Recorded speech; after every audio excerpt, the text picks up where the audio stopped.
지금부터는 MBC가 탐사 취재한 단독 보도입니다. 악질적이고 참혹하기까지 했던 디지털 집단 성범죄, N번방 사건을 기억하실 겁니다. 한 대학에서 집단 성범죄 사건이 벌어졌는데요.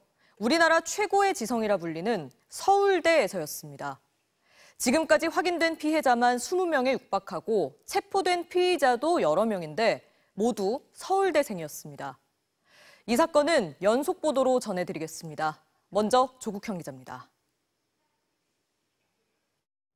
지난 2021년 7월, A씨는 영화 예매 정보를 얻기 위해 휴대폰에 텔레그램 앱을 설치했습니다. 그런데 다음 날 휴대폰에서 알림음이 쉴 새 없이 울리기 시작했습니다. 텔레그램을 통해 쏟아져 들어온 건 수십 개의 음란 사진과 동영상들. 등장인물은 하나같이 A씨 자신이었습니다. A씨 얼굴을 다른 여성의 몸에 붙여 조작하고 이를 이용해 음란 행위를 한 거였습니다. 남성의 성기랑 제 사진을 그렇게 이제 오버랩해가지고 한 그런 사진과 이렇게 뭐 다리 벌리고 이렇게 있는 여성 나체 사진이라든지. 조작된 음란물은 A씨의 이름, 나이와 함께 단체방에도 퍼뜨려졌고 단체방 참가자들은 이번 시즌 먹잇감이라고 A씨를 성적으로 조롱하며 성폭력에 동참했습니다. 가해자는 이렇게 장기간 이뤄진 성폭력 상황들을 캡처해 다시 A씨에게 전송했고 응답을 요구하며 압박했습니다. A씨가 경찰서로 달려간 뒤에도 성적인 조롱과 압박은 3시간 넘게 계속됐습니다. 3시간 동안 확인만 하고 바로바로 확인은 하는데 답장이 없으니까 너 이거 신고해봤자 못 잡아. 나 잡을 방법 딱 하나 있는데 답장하면 알려줄게. 뒤이어 보내온 메시지는 더 충격적이었습니다. 너를 처음 봤던 나를 잊을 수가 없어? 너를 처음 보고 했던 나를 잊을 수가 없다고.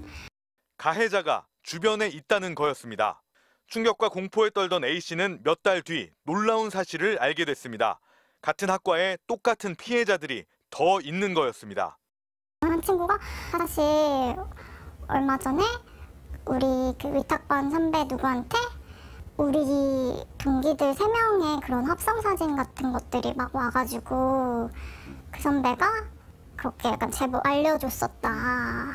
가해자가 유포한 조작된 음란물들을 통해 확인된 피해자는 20명에 육박했습니다. 모두 서울대 여학생이었습니다.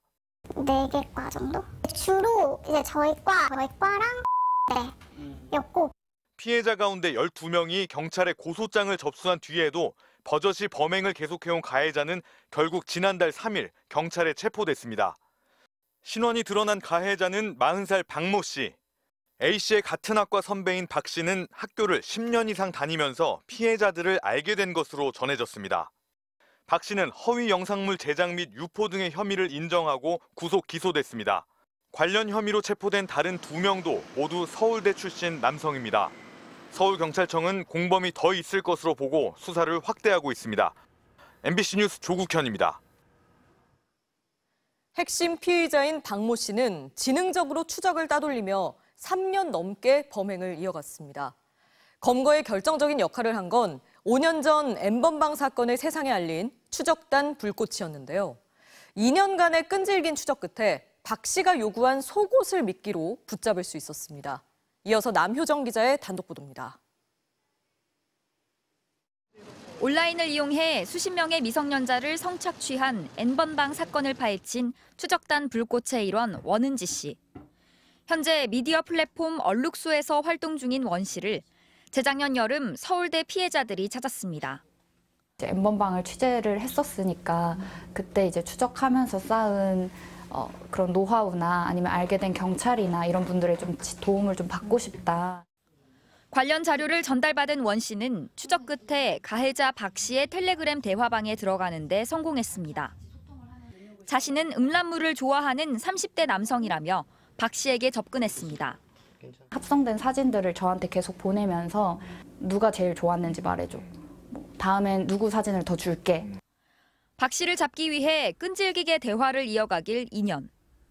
신원을 알아내기 위한 어떤 질문도 IP 추적을 위한 각종 기술적인 방법도 박 씨는 모두 피해갔습니다. 원 씨의 협조로 수사 중이던 경찰이 실수로 해당 대화방에 입장한 뒤 박 씨가 모든 상대를 차단하는 일도 벌어졌습니다. 바로 너 누구냐, 뭐 하는 애냐, 어떻게 왔냐 거기는 정말 프라이빗한 곳이기 때문에 아무나 링크가 없으면 들어갈 수 없는 곳이거든요. 고심 끝에 과거 딱 한 번 대화를 나눴던 별도의 계정으로 접근해 가까스로 박 씨와 다시 연락이 닿았습니다.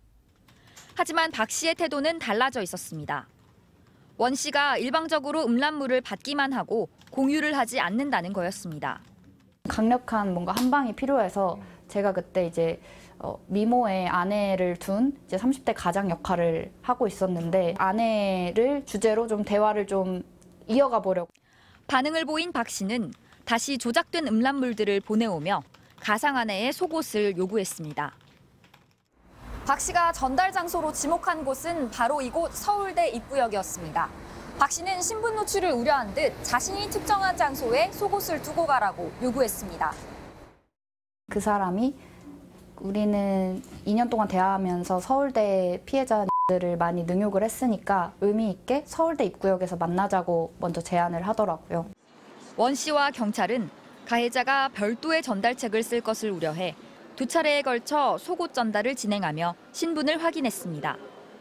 그리고 지난달 3일, 세 번째 전달에서도 같은 사람이 나오자 현장을 덮치면서 수년간 이어져 온 박 씨의 성범죄도 막을 내렸습니다. MBC 뉴스 남효정입니다. 처음 피해가 확인된 뒤 핵심 피의자가 재판에 넘겨지기까지 2년 반이 넘는 시간이 걸렸습니다. 텔레그램은 수사가 어렵다, 수사 단서가 발견되지 않았다. 이런 이유로 경찰과 검찰이 모두 의지를 보이지 않았기 때문인데요. 결국 재판이 열릴 수 있게 만든 건 끝까지 사건을 추적한 피해자들이었습니다. 이어서 이준범 기자의 단독 보도입니다. 피해자 A씨는 자신의 얼굴로 조작된 음란물이 쏟아져 들어오자 곧바로 경찰서로 향했습니다. 경찰서에 있는 와중에도 성적인 조롱과 압박이 계속됐지만 경찰관이 해준 건 고소장 쓰라는 얘기가 전부였습니다. 일단은 다 캡처를 해서 빨리 이걸 작성을 해주시라 이것밖에 없고 당장 제 핸드폰에서 이게 계속 울리고 공격이 계속 오는데도 할 수 있는 게 없는 거예요.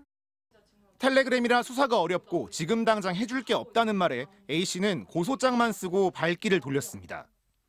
경찰들은 텔레그램 못 잡는데 뭐 이게 첫마디였고 일단 뭐 해보는 데까지 해보시겠다 이렇게 말씀을 하시고 6개월 뒤 경찰은 피의자를 특정할 수 없어 수사를 중단한다고 통보했습니다. 비슷한 시기 고소를 진행한 또 다른 피해자 역시 같은 결과를 받자 피해자들은 직접 가해자를 찾기로 했습니다. 음란물 합성에 사용된 사진들은 모두 피해자들이 카카오톡 프로필에 썼던 거라는 공통점이 있었습니다.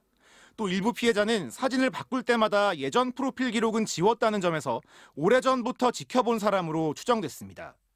피해자들이 각자 휴대폰에 저장된 연락처를 모아 추적했더니 딱 한 명이 겹쳤습니다. 피해자들과 서울대를 함께 다닌 남성이었습니다. 저희가 공통으로 알고 있는 사람이 딱 한 명 있는 거예요. 근데 이게 피해자들이 과가 다 다르고 서로 전혀 모르는 사이예요. 근데 우연하게 정말 딱 이 한 사람을 다 아는 거죠. 피해자들이 이 남성을 수사해 줄 것을 경찰에 요청했지만 경찰은 6개월 뒤 혐의 연관성이 있다고 판단할 수사 단서가 발견되지 않았고 포렌식으로도 관련 데이터가 나오지 않았다며 무혐의 처리했습니다. 있는 정보 없는 정보 정황이랑 정황을 다 끌어모아서 이제 갖다 드리는데 그거에 대한 피드백은 전혀 없고. 피해자들은 검찰을 찾았습니다. 서울중앙지검에 이의 신청을 했지만 기각, 다시 고검에 항고를 냈지만 역시 결과는 기각이었습니다. 마지막으로 법원에 이 사건을 재판에 넘겨달라며 재정 신청을 했습니다. 기각되는 비율이 99%가 넘어 인용 가능성이 희박한 상황. 서울고등법원은 혐의 내용을 검토한 결과 해당 사건을 재판에 넘기는 것이 타당하다며 수사기관들의 판단을 뒤집었습니다. 재정 신청 인용 확률이 1%에 불과한데 매우 이례적인 일이거든요. 사안 자체상 경찰 수사가 더 강도 높게 이루어졌어야 했다는 의미로도 해석이 가능해 보입니다. 결국 올해 해당 남성에 대한 재판이 열렸고 재수사에 착수한 경찰은 지난달 핵심 피의자 박모 씨를 구속했습니다. MBC 뉴스 이준범입니다.